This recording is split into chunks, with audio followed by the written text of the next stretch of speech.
I'm trapped in the Rainbow Friends Play Palace! An evil scientist kidnapped my friend, and it's up to me to save her! Can I take down the Rainbow Friends and save my friend? On day 1, my friend Jess and I decided we were going to sneak into that new theme park, Oddworld, but we got lost in the woods. Then it started raining and thundering, and suddenly, a terrifying shape rose up out of the woods in front of us. It was big and blue and freaky looking. Mine. Bumpy, help! I tried to reach and grab Jess's hand, but before I could, the monster disappeared into the woods. I followed the sound of its footsteps until I saw an old abandoned building hidden in the trees. That blue monster was taking Jess inside. As scared as I was, I couldn't leave her. I rushed inside and heard the sound of the doors closing behind me. I hurried inside the building. The sign out front had said Rainbow Friends Play Palace. I lost sight of the big blue creature, but I could still hear its footsteps echoing down the hall, along with Jess's cries for help. Let her go, you monster! I chased after them all through the abandoned building and ended up in some sort of creepy laboratory. It smelled of chemicals and worse, like a dentist office for zombies. I could hear a voice talking, so I snuck closer to look.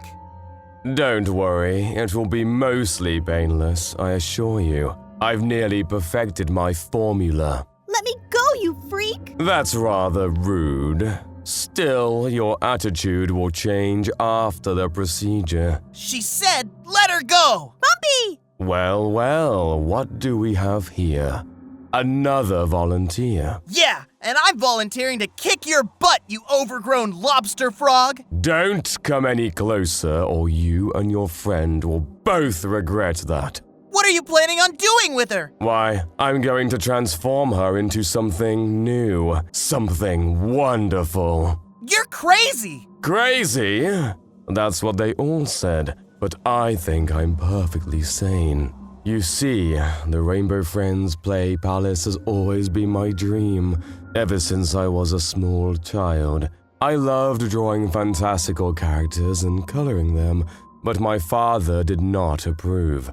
He thought art was a waste of time, a frivolous pursuit that made me weak, useless. He did not realize there was power to bringing people joy. Make people happy, and they would love you. My father knew nothing of these words. When I was in school, my father forced me to study science and business, but I never lost my passion for art, for color. My thirst to create was all-consuming, and I could not simply let it go to waste. I secretly pursued my true passion, using my knowledge of chemicals and mechanics to form the first iteration of my Rainbow Friends. And that was when I had the idea of creating the Play Palace, a place where I could finally live out my dream of bringing these wonderful colors and creations into the world. When construction was finally complete, we opened the Rainbow Friends Play Palace to great success. Droves of people showed up to visit, and my animatronic creations brought joy to child and adult alike. In a satisfying twist of fate, my father came to me, begging me for money, as he had wasted all his life savings on failing businesses. I gave him the money, of course, because it amused me to know that he was now surviving on the spoils of art and color, the things he hated the most. I took much pleasure in watching his shame as I walked away, knowing he had been wrong all along. It was the greatest day of my life. But my success did not last forever. Construction began nearby on a new amusement park, one with Ferris wheels and haunted houses and spinning tops and other ridiculous nonsense. There was no art to it, just pure, uninspired, insipid thrills. It was disgusting, and yet the people began to go there in their masses. Slowly, one by one, guests stopped coming to the Play Palace. It was boring, they said. The animatronics didn't do anything. They just waved or talked in their robotic voices. Oddworld was much more exciting, much more fun. I was angry at first, and then I realized they were right. The Rainbow Friends, as beautiful as they were not perfect. They were just walking dolls, missing something integral. They were missing life. And once I realized that, I knew I would have to take drastic measures if I did not want my dream to die. Sorry to interrupt your villainous monologue, but I think I've had enough of your little sob story. What? While he was distracted, I got as close as I could to Red and tried to tackle him to free Jess. But that big blue monster got in the way and grabbed me up before I could reach them. Bumpy! You are a fool. You cannot stop me. In 100 days, your friends will be prepared to transfer into my latest, best creation, the 5th Rainbow Friend. Yellow! Take him away, Blue. He can be your new friend for now. And once we are done with this one, we can make him into one of us as well. And then, the entire world! A new friend. I am so happy. I'll stop you, Red!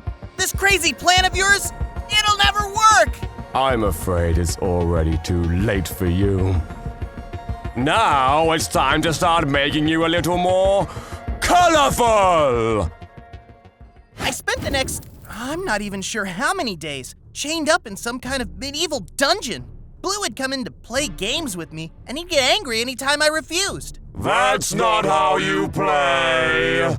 You're not a very good friend. You've got me trapped in here. What do you expect? The more time I spent in here, the more I came to realize whatever Red was doing with Jess, he had already done to Blue. Only he acted like a kid. One who got upset when he didn't get what he wanted. Why don't you want to be my friend? All right already. I'll be your friend? What, are we playing robots? Beep, boop, beep, boop, boop. See? I'm playing. Red was truly insane if he somehow managed to turn a child into one of these monsters. I knew I had to do everything I could to stop him, but I was starting to think the only time I'd leave this dungeon was when Red came in to turn me into another one of his rainbow friends. On day 15? 16? I wasn't really sure. Time didn't really make sense anymore. Anyways, on whatever day it was, I was laying in the dungeon trying to think of a way to trick Blue into letting me go when I heard a strange sound at the door, like some sort of scratching or something. It didn't sound like Blue. I would have heard him coming. Psst. Hey, are you still alive there? Yeah, I am. Who are you? My name's Lucas. I'm trapped in this place just like you are. I'm gonna get you out of here, alright? Thanks, but Blue could be back at any moment. We got some time. I left a trail of his favorite blocks around the place. He should be distracted for a bit. I wasn't sure who this guy was or how he had gotten here, but I wasn't about to pass up any help at this point. Almost there. Got it. You're just a teenager? Hey, you're not much older than me. Besides, I've been here way longer than you. Lucas came over to help free me from my chains, and I could see that even though he had looked pretty young, he had clearly been here a while. His clothes were ragged, and he was covered in dirt, and there was a look in his eyes like he had seen some really terrible things. Why are you helping me? Because Oswald is a monster, and if I can ruin his plans, I'm going to do it. Who's Oswald? The Red Monster, Oswald D. Davis. He's the one who made this whole place. The Play Palace? What's your name, by the way? Bumpy. My name's Bumpy. Wait, the Bumpy? I think I've subscribed to your channel. Yeah, that's me, all right. Alright, almost got these open, and you're free! Thanks, Lucas. What now? Now? Now we get out of here before Blue comes back. Come on! And that's when we heard it. The thumping footsteps of Blue returning. Oh man, I thought he'd be gone longer. Oh, now I have 2 friends to play with. Sorry, Blue, but I'm a little tired of games. Why don't you play solo for a while? He's got the exit blocked off. We're stuck. Lucas was right. There was no way we were getting past Blue. He was too big. I looked around. Wait, I've got an idea. What is it? Here goes nothing. Jump! Alright, not a bad idea. I'll give you that. Don't thank me yet. Blue is still coming. Don't you want to play with me? grabbed Lucas's arm and we ran as fast as we could out of there, with Blue stomping away behind us the whole time. Lucas led us through the hallways, dodging around the corners and going through all sorts of different rooms. This place was huge, but he clearly knew it pretty well. How long had he been here for? All right. I think we lost him. We can take a breather. Thanks. You really saved my butt back there. Don't mention it. That guy, Oswald, Red, whatever, he has my friend Jess. He wants to turn her into another rainbow friend. Well, I'm pretty sure it takes a lot of time for the transformation to complete.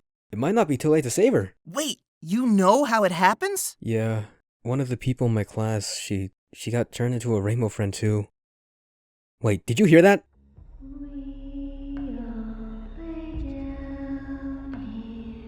Oh no, look out! Before I knew what was happening, I heard a sound like squealing metal, and then two big purple arms reached out for me. Then Lucas jumped towards me, pushing me out of the way, and the arms grabbed him instead and pulled him into the vent. Lucas! I ran over to the grate, making sure that nothing was about to grab me. I didn't see Lucas, but I heard a faint voice echoing out from below. Time to play. Lucas was gone, and now, again, I was all alone. On day 16, I rushed over to the laboratory where Red had taken Jess, but it was sealed up tight. I pounded on the giant metal doors, but it was no use. They weren't going to open. There was a keypad with all the colors of the rainbow on it, but it didn't seem to be powered on. Then I heard Red's voice over the loudspeaker. I can hear you out there, you little pest. Don't worry. Your time to become a rainbow friend will come soon! Let my friend go, you monster! You cannot stop me! Yellow is just one, but there are hundreds of other colors, every shade in existence! This had really gone bonkers! I needed to find some way to get these doors open. You might have escaped from Blue, but can you escape from all the other rainbow friends? They've been asleep for a long time, but now they're waking up. I couldn't stick around. I needed to find somewhere to hide, to regroup, and to think up a plan. I wasn't about to let this guy win.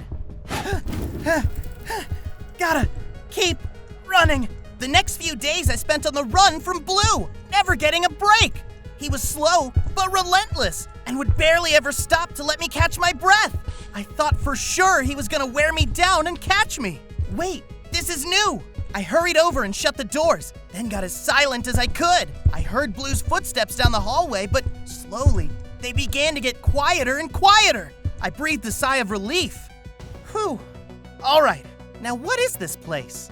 It looked like it was the main office for the whole Play Palace. Tons of computers and files everywhere, all scattered around like everyone had left in a haste. I searched around for anything useful, but most of it just talked about how business had begun to fail around the same time Oddworld opened. That's when I saw the tape. What's this?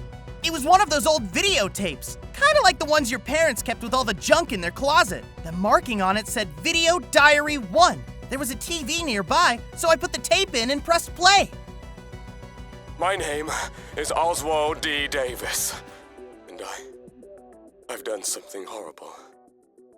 It all began when... I had heard this part before, so I fast-forwarded and skipped ahead. And that is when I decided I needed to bring the Rainbow Friends to life. They couldn't just be fancy mechanical suits. They needed to be more. Much more.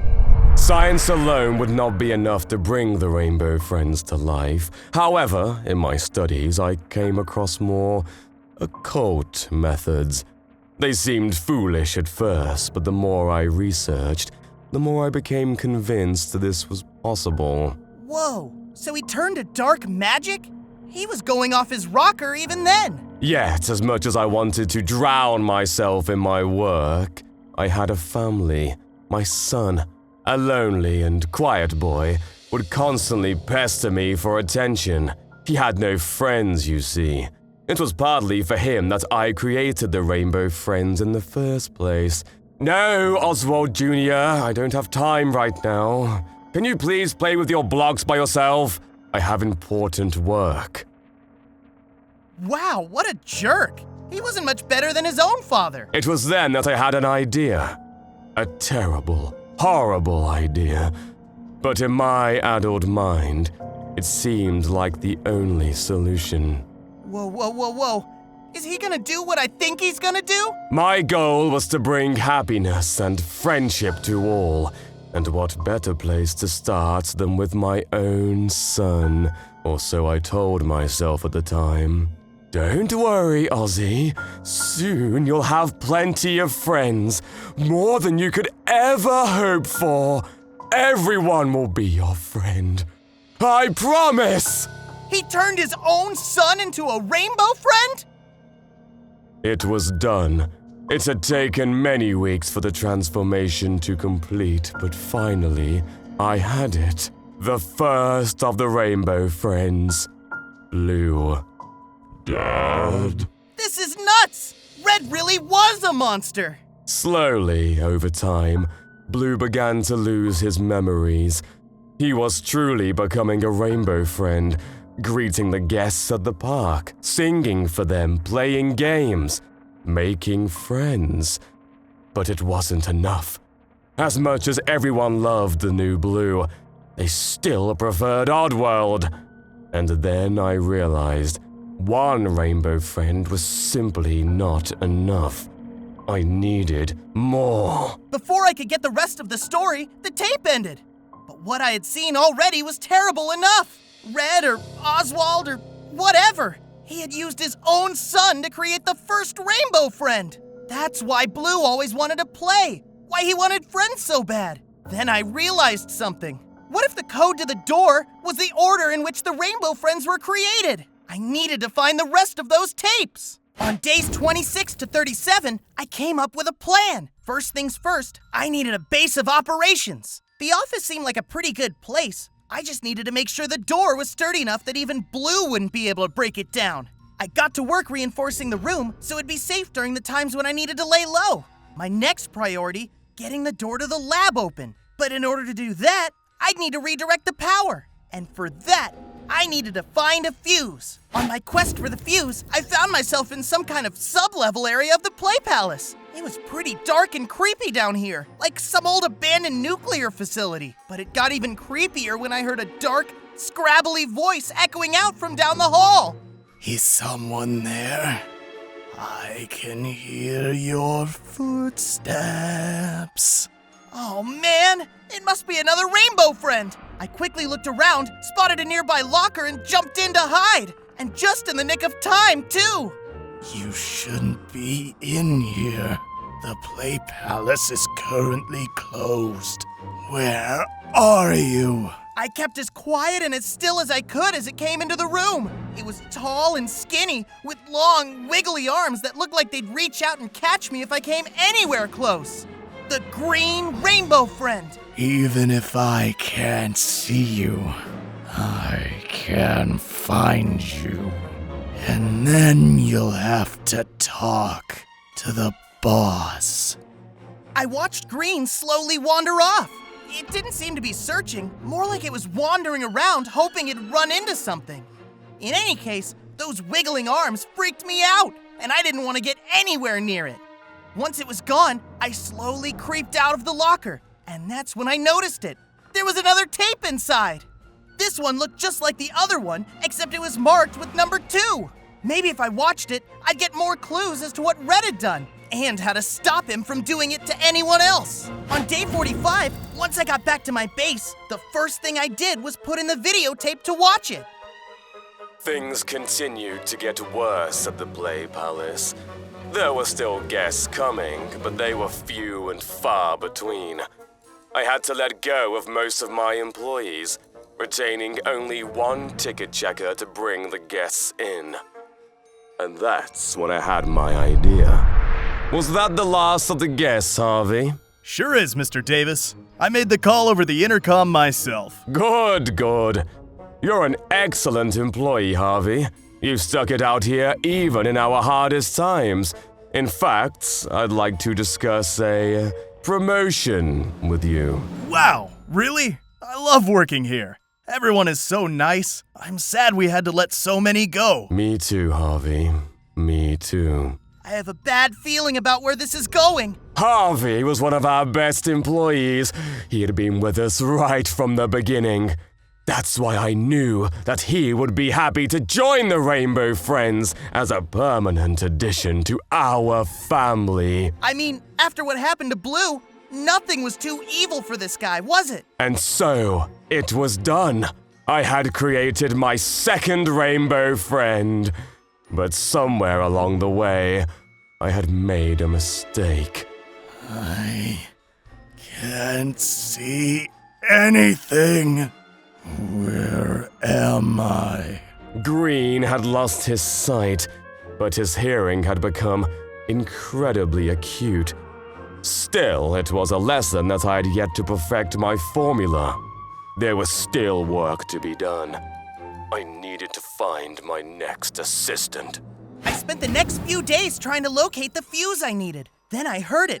Blue's thunderous footsteps echoing down the hallway. Just going to play with friends. Seriously, Blue? Can't you just play some solo games for a while? I started to run the other way, but Green was closing in from the other side.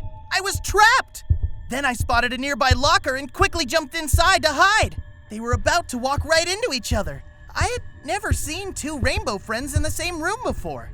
Hello, welcome to the Rainbow Friends Play Palace. Oh no.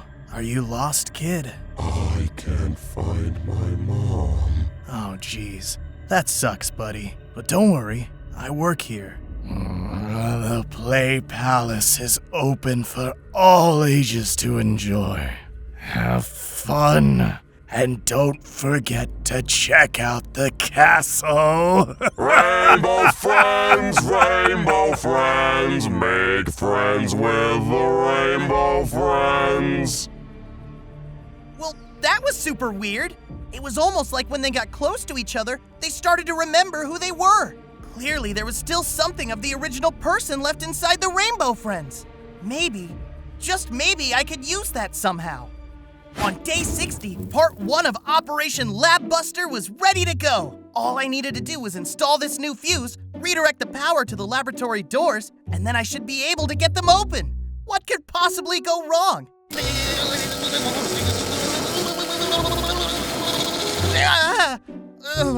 Okay, so an important reminder to everyone at home. Never play with electricity. I'm pretty sure I got the fuse installed properly, but I think some of the backup batteries had gone bad. I was going to need to find a new one. Just once I stopped feeling like I'd been struck by lightning. On day 73, while searching around, I heard a weird, crackly, leathery voice. This can't be good. I smell a tasty little snack. The Rainbow Friends Play Palace has the best food. Tonight's menu is you.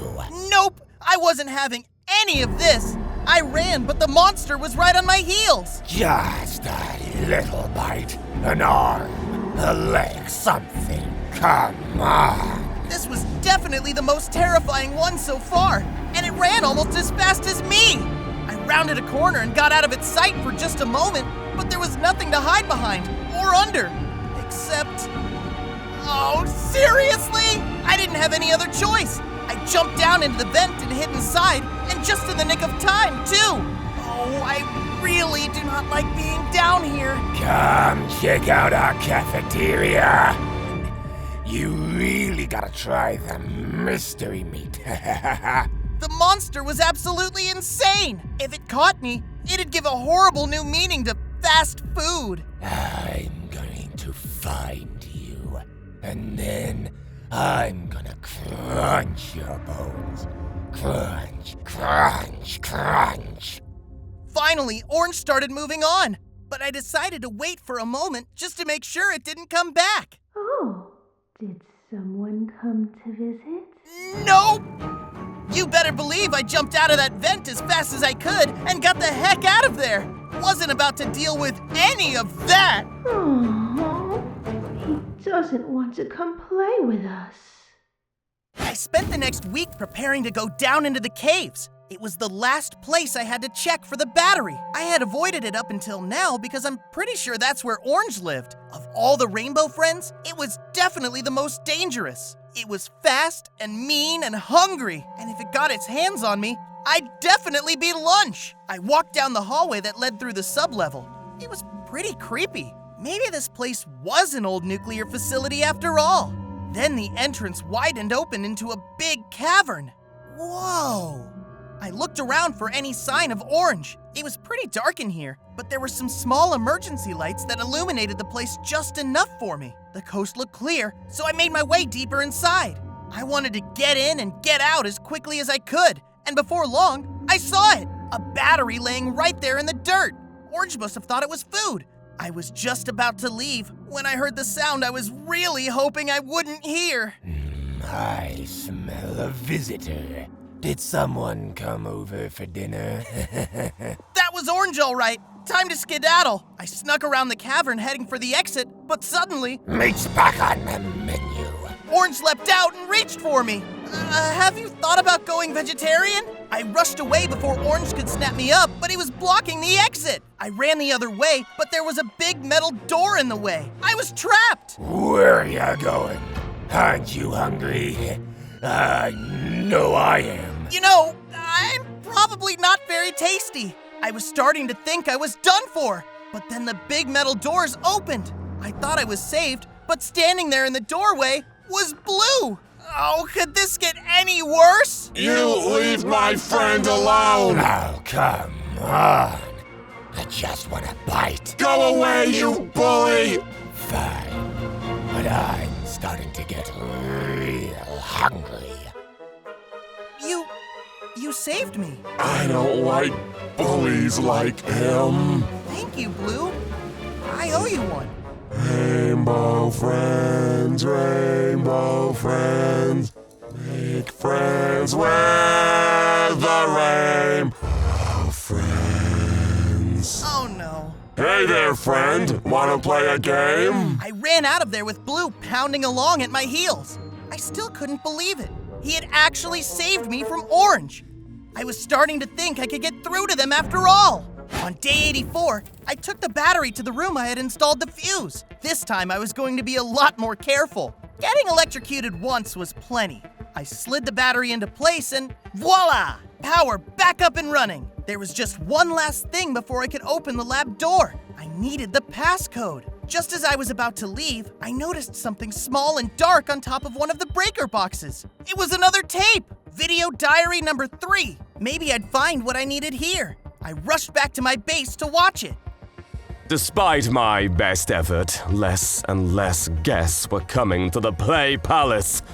My dream was dying before my eyes, and everything that I had done, everything I had sacrificed, I couldn't let that happen. If only I had more rainbow friends, I could save it! Your name is Edward, isn't that right? That's right. Wait, aren't you the owner?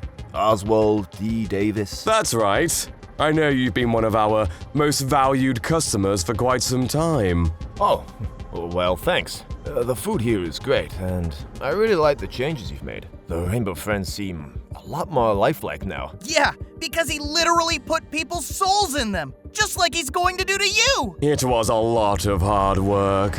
Perhaps you would be interested in seeing how it's done. A behind-the-scenes tour, so to speak.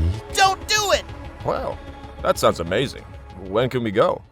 Edward had been one of our first customers, and now he would be one of our last. But knowing his love of the Rainbow Friends, I was sure that he would like nothing more than to become one. I spent weeks performing the process, transforming, melding, putting a human's mind and soul into my Rainbow Friend creation. But once again, it was imperfect! This guy was a pretty bad mad scientist. Why am I so hungry? I could eat anything, even you. Each time I learned something new, but a plan was forming in my mind. One that would bring my Rainbow Friends to the entire world!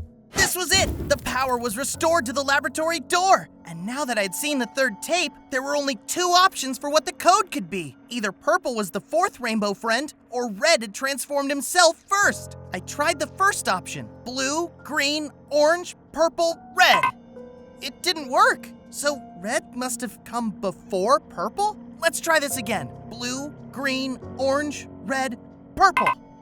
What the heck? What was I missing here? There were only 4 rainbow friends, right? 5 if you included Red himself. Was this not the code at all? No, I was sure this was it. There had to be another clue. I needed to find the next tape. On days 86 to 94, I was searching all around for the 4th tape, and I couldn't find it anywhere. I was starting to get frustrated and was losing my focus. Big mistake. Oh, hello there.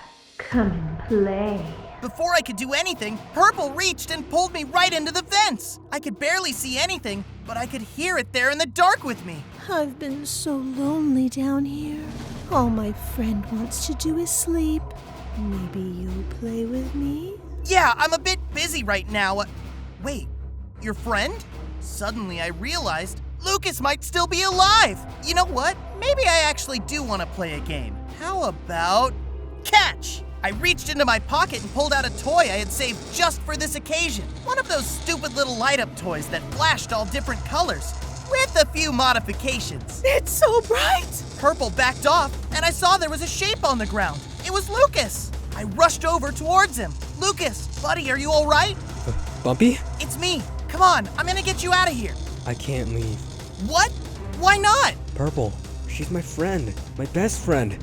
Red transformed her into one of them. I can't leave her down here in the darkness all alone. You'd really stay down here? There's still a part of her left inside, and she's stuck here, in the dark, with no one. I have to stay. Lucas, that's the bravest thing I've ever heard. I'm no hero, but I can't leave my friend. The battery on the toy was starting to wear off. I didn't have much time before we were in the dark again. You better go, but first, take this. I found it down here. You might find it useful. It was the 4th tape! Now go, and hurry! And do me a favor, will you? Make sure Red never does this to anyone ever again. You got it, buddy. Good luck.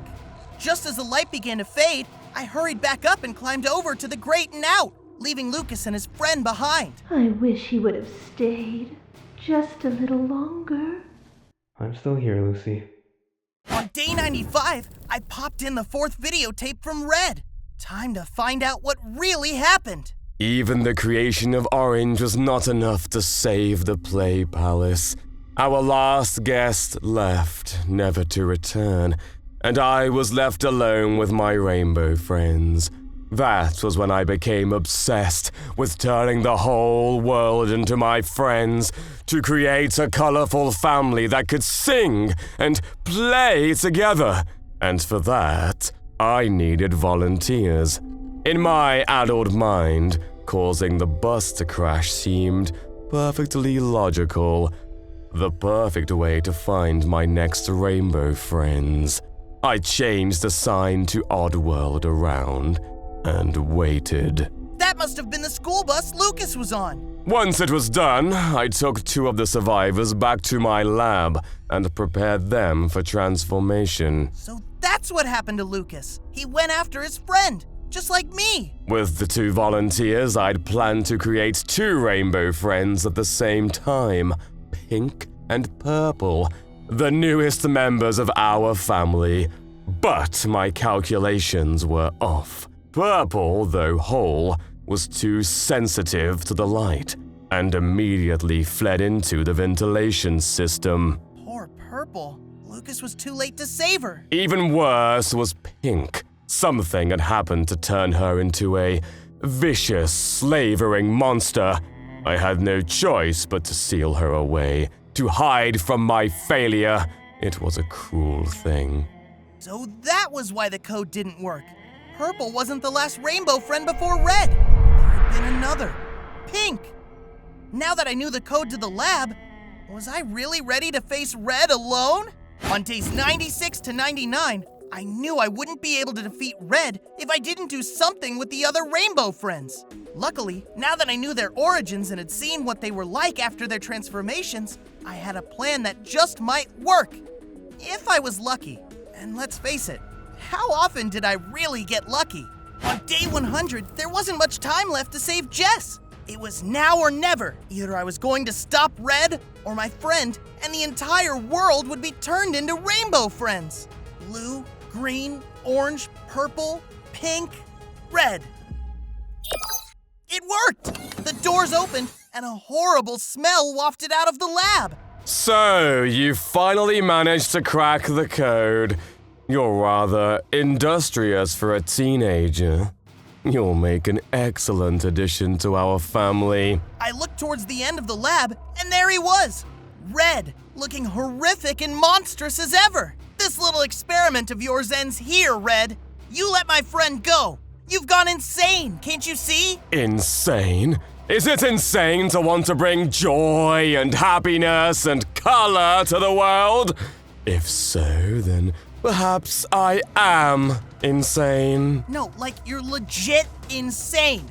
Clinically certified cuckoo. Jess! Soon the Rainbow Friends will have their newest member, Yellow. And now that I have perfected my formula, I can make everyone like this. It will be glorious! Hey, thanks for going on another villainous monologue. You gave me just the time I needed. Huh? What do you mean? I lured them here. You what? I left a trail. Blocks for blue, noisemakers for green, food for orange, purple. Well, she's always around when you least expect it. And I don't think they're very happy with what you did to them. No! No!